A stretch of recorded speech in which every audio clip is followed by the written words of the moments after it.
Dans cette vidéo, je vais vous expliquer pourquoi ce micro est le meilleur, pourquoi ça serait l'un des meilleurs investissements à faire si vous êtes youtubeur, que vous voulez faire des vidéos avec votre smartphone, que ce soit des vlogs, des vidéos de voyage ou même toutes sortes d'autres vidéos. Dans un premier temps, je vais vous expliquer pourquoi ce genre de micros sont vraiment des indispensables quand on veut filmer avec son téléphone, quand on veut vlogger. Et ensuite, je vous expliquerai pourquoi en particulier ce modèle-ci, cette marque-ci. Alors ce micro-là, c'est le Saramonic Smart Mic DI, donc c'est un super micro. J'en ai fait un déballage et un test il n'y a pas longtemps, vous pouvez aller voir cette vidéo si ça vous intéresse. Donc c'est ce micro là, c'est un micro Canon, c'est un micro directionnel, donc c'est parfait quand on veut vlogger, quand on voyage, parce que c'est un micro qui va capter le son là où on va le diriger, il est directionnel. C'est-à-dire que si je le dirige vers moi, il va prendre le son, surtout qui sort de ma bouche, et il ne va pas forcément enregistrer tout ce qui est autour, tout le bruit ambiant et tout. Donc c'est intéressant quand on vlog, parce que quand on vlog, si on est en extérieur, s'il y a du bruit, voilà, on n'a pas envie que tous ces bruits là perturbent la vidéo. Ce qu'on veut, c'est que le micro enregistre surtout ce qui sort de notre bouche. Donc pour ça, c'est parfait quand on fait de la vidéo de voyage aussi, si on filme des paysages, si on dirige la caméra, le téléphone vers une rivière, ça va prendre le son qui vient de la rivière, vers des animaux, le son des animaux. Donc vraiment, c'est un micro parfait. Donc c'est un micro directionnel et plug and play, donc on le branche sur le téléphone et c'est parti, ça enregistre. Des micros Canon, il en existe de plein de sortes. Il y en existe qui sont voilà, qui ont un fil, il y en a même qui ont une pile. Donc il faut installer le micro sur notre grip, donc il faut avoir une prise sur le grip pour pouvoir enclencher le micro. Ensuite il y a un fil qui va venir se relier au téléphone, donc ça peut être un peu galère, ça peut prendre plus de place. Là c'est vraiment pratique, on le branche et c'est parti. Donc c'est idéal pour le vlog. On sort le téléphone, on branche le micro, on parle, on filme, on débranche le micro, on range le téléphone. C'est super pratique. En plus, vous avez dû le remarquer, c'est un autre point positif de ce genre de micro, c'est qu'il est tout petit. Il tient dans la main. Si je serre le poing, on ne le voit même plus.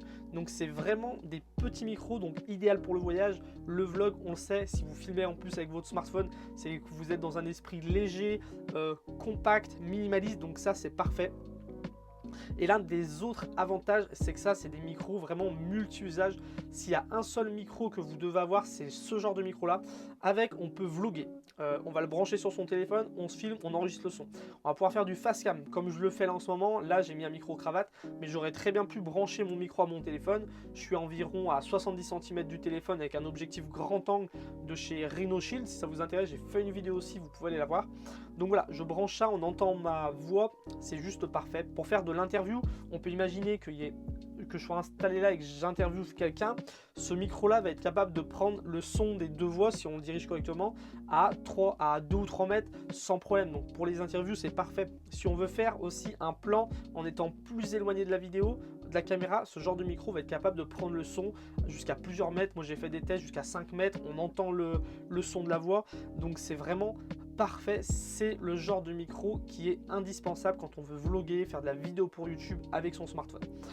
Pourquoi ce micro est mieux qu'un autre? Donc pour vous donner d'autres marques, je vais citer 2 autres marques qui font de la bonne qualité. On va enlever tout ce qui est vraiment cheap.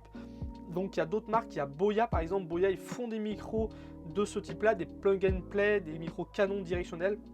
Il y a aussi Rode, mais celui-là est meilleur et je vais vous expliquer pourquoi. Si vous prenez par exemple Boya, ils font des micros, alors ils sont bien parce qu'ils ont des micros en TRRS, en Lightning et en USB-C. Donc ça c'est déjà bien parce que quel que soit votre téléphone, vous allez pouvoir trouver un micro chez eux. Sauf que le problème de Boya, c'est que voilà, vous ne pourrez pas brancher votre micro si vous avez une coque. L'épaisseur de la coque va empêcher de pouvoir brancher son micro.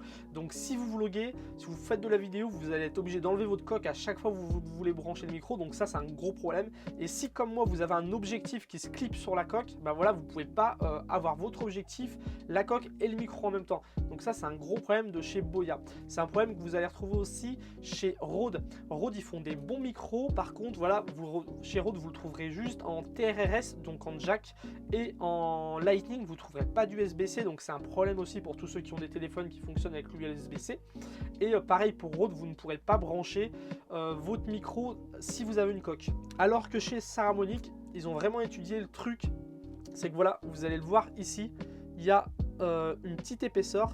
ce qui permet de pouvoir brancher le micro sur n'importe quelle coque. Moi j'ai une coque Rhino Shield donc qui est très résistante, donc c'est parfait pour le vlog, pour le voyage, comme ça on n'a pas peur de faire tomber son téléphone. En plus je peux clipser directement mon objectif grand angle dessus, donc pareil, il bouge pas, il est tout le temps en face de l'objectif, c'est parfait. Et malgré l'épaisseur de la coque, et ben, je peux venir brancher mon micro dessus, donc ça c'est parfait. Chez Saramonic en plus vous allez trouver des micros en Lightning, en USB-C et en jack. Donc voilà, ça laisse vraiment beaucoup de possibilités, quel que soit votre téléphone, quelle que soit la coque que vous utilisez, normalement vous pouvez utiliser ce genre de micro là. Et un petit plus qui est pas mal chez Saramonic, c'est qu'il le livre avec 2 bonnettes. Donc une bonnette qu'on retrouve souvent dans ces micros là pour protéger du vent, donc elles sont pas mal, elle n'est pas trop volumineuse, elle est cool. Et ça protège super bien du vent. Moi, quand je faisais des vidéos de voyage qui avaient beaucoup de vent en extérieur, bah, ça, vraiment, on n'entend pas le vent. Et en plus, une petite bonnette en mousse qu'on va venir installer dessus, comme ça. Et c'est pas mal parce que... Hop là. C'est pas mal parce que c'est moins volumineux que ça. Donc si vous voulez avoir un petit setup plus discret, qui se remarque moins, qui prenne moins de place et que vous ne faites pas forcément beaucoup de vidéos en extérieur ou quand il y a du vent, ça peut suffire. Ça va éviter quand on parle trop près du micro, des petits bruits de bouche, des petits bruits de vent faits par la bouche. Quand on filme et qu'on bouge trop vite aussi sur la caméra, il peut y avoir du vent qui rentre dans le micro. Donc ça va enlever tous ces petits bruits de vent et c'est vraiment compact. Pareil, si on a un objectif grand angle, certains micros, si la Dead Cat est trop grande, et ben, ça va se voir, alors que là, vu que c'est compact, ça se voit pas. Moi, avec mon objectif grand angle de chez Rhino Shield, j'ai pas de problème avec la grosse Dead Cat. Donc vraiment, c'est pour ça que je vous recommande ce micro Saramonic. Il a une bonne qualité, vous pouvez aller voir le test que j'ai fait dessus. J'en referai par temps de grand vent, je vais en refaire en étant à une grande distance, je referai un test bientôt pour vous montrer un petit peu la qualité de ce micro là. Donc moi je vous le recommande, si ça vous intéresse, je vous ai mis un lien dans la description pour que vous puissiez le retrouver facilement sur Amazon. Si vous voulez d'autres conseils sur le matériel, j'ai fait créer une playlist spécialement là-dessus où je vous parle que de matériel pour filmer avec son smartphone, donc allez la voir. Si vous voulez une playlist plus générale où je mets vraiment toutes les vidéos que je fais sur la vidéo mobile, allez voir, je vais parler d'applications, de faire des tutos, donner des conseils, vous retrouvez aussi les vidéos sur le matos, donc allez voir tout ça. Et si vous vous intéressez à la vidéo mobile et à YouTube, n'hésitez pas à vous abonner à la chaîne. Je vous dis à bientôt pour la prochaine vidéo, salut!